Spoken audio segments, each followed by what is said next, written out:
ప్రభునందు ప్రియమైన వాళ్ళారా, మీరంతా బాగా ఉన్నారని ఆశిస్తున్నాను.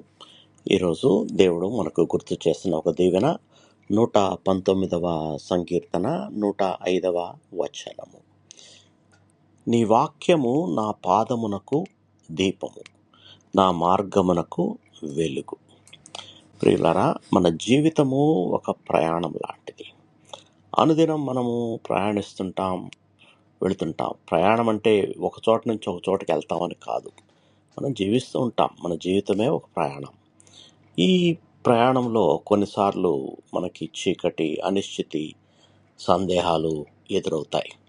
ఏ దారి తీసుకోవాలో నిర్ణయించుకోలేని స్థితిలో ఉంటాం.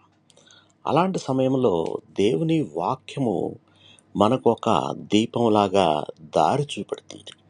దేవుని వాక్యము మనల్ని సరైన మార్గంలో నడిపిస్తుంది. దేవుని వాక్యం మనకి దారి చూపించాలంటే దేవుని వాక్యాన్ని చదవాలి కదా.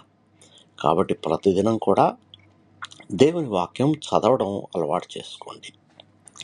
దేవుని వాక్యం అప్పుడు మనల్ని సరైన మార్గంలో నడిపిస్తుంది.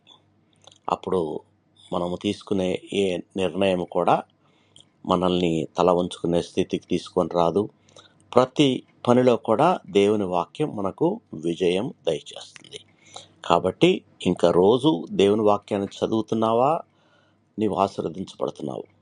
ఇంకా అలవాటు లేకపోతే ఈ రోజు నుంచన్నా మొదలుపెట్టి దేవుని వాక్యం చదివి ఆ వాక్యం ప్రకారము జీవించడం అలవాటు చేసుకో.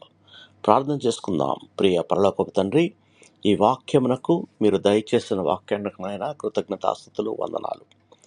మీ వాక్యం మా పాదాలకు దీపంగా, మా మార్గానికి వెలుగుగా ఉన్నందుకు మీకు స్తోత్రములు. ప్రభువా, ప్రతిరోజు నీ వాక్యాన్ని చదివి అర్థం చేసుకొని దాని ప్రకారం నడుచుకునే జ్ఞానాన్ని మాకు దయచేయమని మా ప్రభువు మీ ప్రియకుమారుడైన యేసు ప్రశస్త నామములో ప్రార్థించి వేడుకొనుచున్నాము తండ్రి.